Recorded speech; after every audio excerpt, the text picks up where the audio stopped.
What up, though, y'all? It's Chris. Appreciate you connecting with me while I'm out here on the run getting things done. I'm about to hit this corner and hit this gas pedal so that I can roar and stay ahead of traffic. Let's get into the topic at hand. So I'm seeing a lot of talk about Unc Shay losing his sponsorships. I don't know about the Club Shay Shay get together, but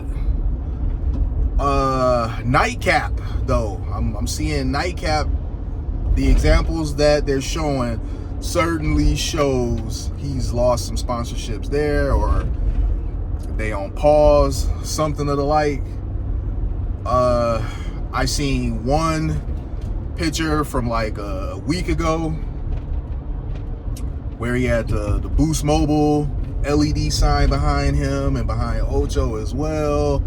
And then you skip forward to now, and Unc is in a different location that don't have a sign behind him. Ocho is in the same spot, but he got a jersey covering up the Boost Mobile logo, and also the DraftKings advertisement that was up there in the corner next to his hair and glasses icon or logo, whatever you want to call it. That is no longer there. So yeah, let's talk about that. This was to be expected, y'all. Advertisers, I've not had any myself, not yet, because I'm still fairly new to this and fairly invisible. But from what I've seen, advertisers can be very flaky, man.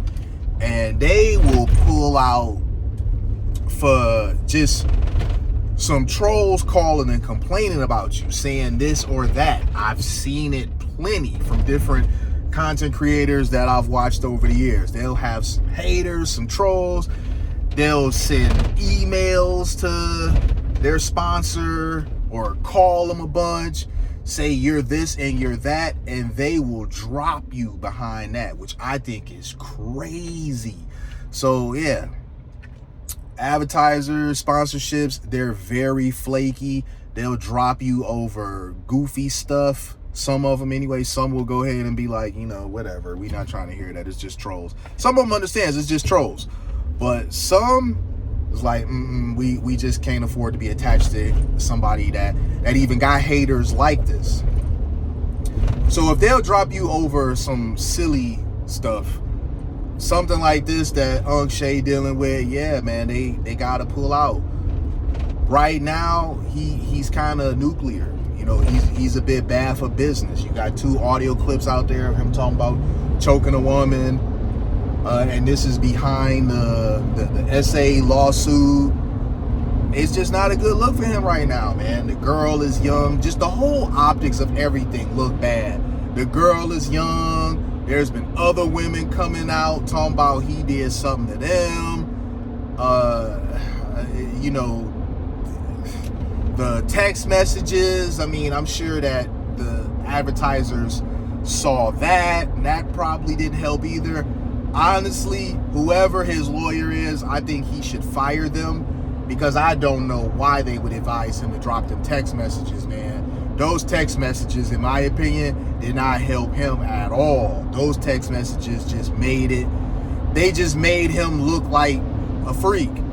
Like, really, they just made him look like the image he's tried so hard to cut out for himself.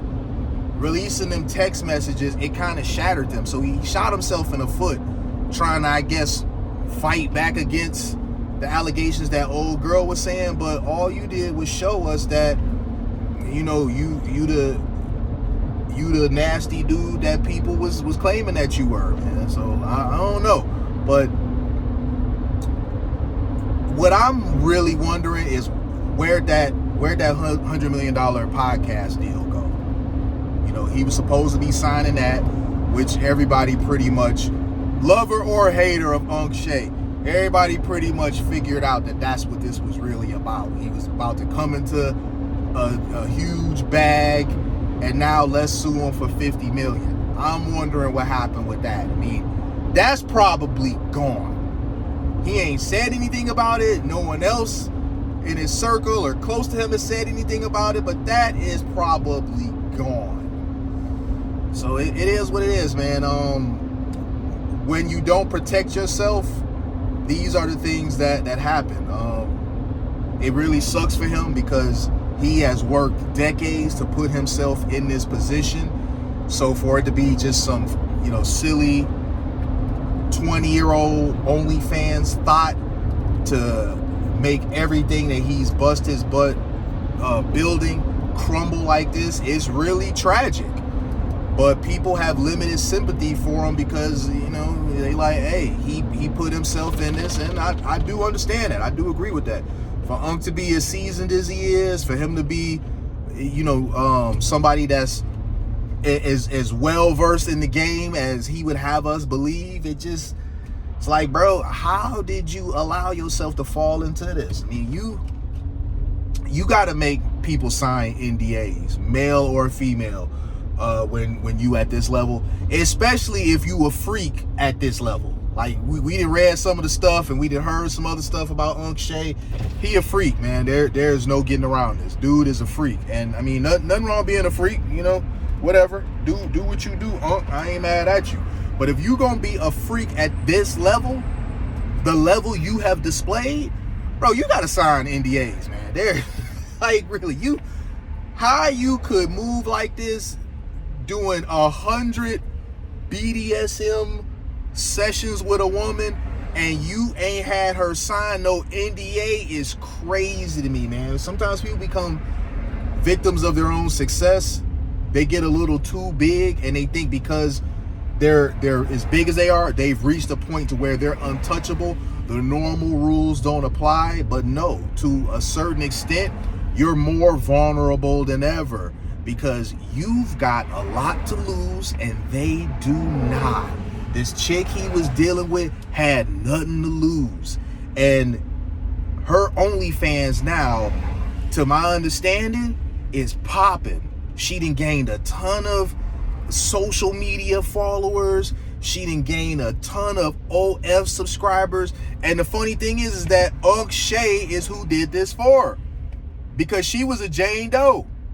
He the one dropped her name in them text messages. So when he dropped her name in them text messages, people went looking for her. So not only did he have everything to lose and is losing a lot of it. He's not losing everything, but he's losing a lot. On his way falling down the ladder, he gave her a quote-unquote career boost. Because him throwing her out there just drummed up interest in her trash content. I'm sure it's trash. I highly doubt that anything on OnlyFans that she's serving up is worth a damn. So yeah, without even seeing it, I'm gonna go ahead and call it trash. We gonna call a spade here on the Chris Jobson channel. That junk that she's serving up over there, it can't be nothing but trash. Unc Shay, unfortunately, he in this type of trouble over some 20-year-old mid. It ain't like he dealing with some bad bitch. He dealing with a total mid. And it's costing him $100+ million. $100 million so far with the podcast deal. No telling how many else he gonna lose out on in terms of sponsorships and brand deals. It's truly tragic. And I hate that every day something new is coming out about his situation, because I really do not want this for him. But Unc just did not do enough to protect himself, and that's why this is happening. So I'm gonna go ahead and leave it there, y'all.